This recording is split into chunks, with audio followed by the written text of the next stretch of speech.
Hello. It's been described as a survival guide for humanity. A major new report says we need to drastically cut greenhouse gas emissions if we're going to avoid a climate catastrophe. The United Nations study is warning act now or it will be too late. Let's take you through some of the headlines from that report today. Emissions must be almost halved by the year 2030 to have any chance of limiting a rise in temperatures to 1.5 degrees above those pre-industrial levels we often talk about. Scientists say we need that to prevent our climate becoming dangerously unstable.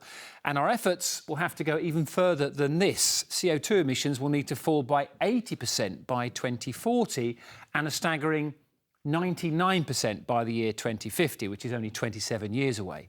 And to give you a bit of context around these figures, remember that global lockdown at the start of the pandemic when everything stopped? Well, that only reduced global emissions by just 6%. It sounds like a really daunting challenge for all of us. How realistic is it, and how different would our lives have to be if we were going to get anywhere near it? Well, our correspondent Catherine Jones has the story. Just last week, the strongest storm ever recorded hit East Africa. Cyclone Freddy had the same energy as a whole season of North Atlantic hurricanes. Tens of thousands are homeless, hundreds are dead. What we are witnessing is global warming at work, the scientists say, and they've also calculated just how quickly a livable climate is slipping away. The climate time bomb is ticking.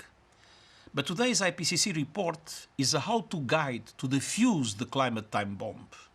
It is a survival guide for humanity. In short, our world needs climate action on all fronts, everything, everywhere, all at once.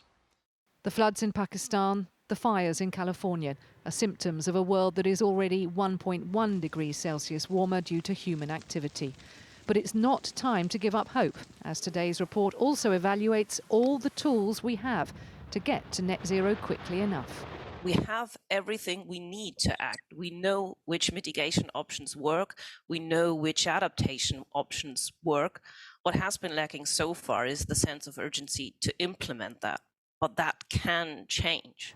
And what needs to change here in the UK is where our electricity comes from, how we heat our homes and how we move around.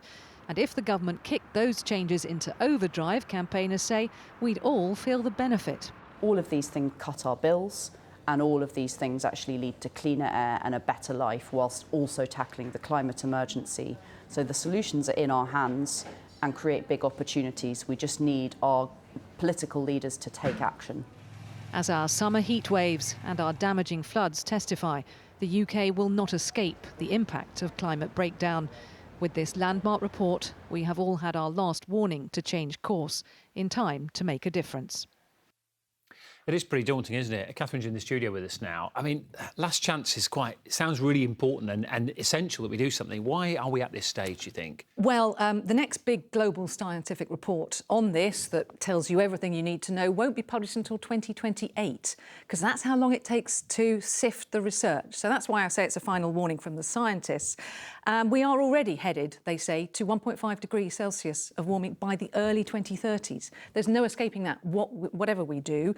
What's in play is whether we shoot past that and all the way past 2 degrees as well. And I just want to quickly read you what one of the report authors who gave a briefing, you saw there, on the prospect of that, 2 degrees of warming. The consequences will reverberate for thousands of years, he said.